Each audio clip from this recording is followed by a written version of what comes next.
আজ কিন্তু আবার একেবারে রেডি সেডি হয়ে চলে এসেছি। কি ভাবছো আবার একটা বিনা নেমন্তন্নে বিয়ে বাড়িতে খেতে চলে গেছি কি? আরে না না, আজকে একেবারে নিমন্ত্রণ পেয়ে সোজা চলে এসেছিলাম একটা অন্নপ্রাশন বাড়িতে।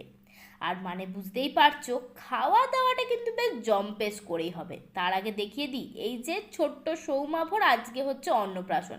ওকে দেখার জন্য মানুষজনের ভিড়টা দেখতে পাচ্ছ তো।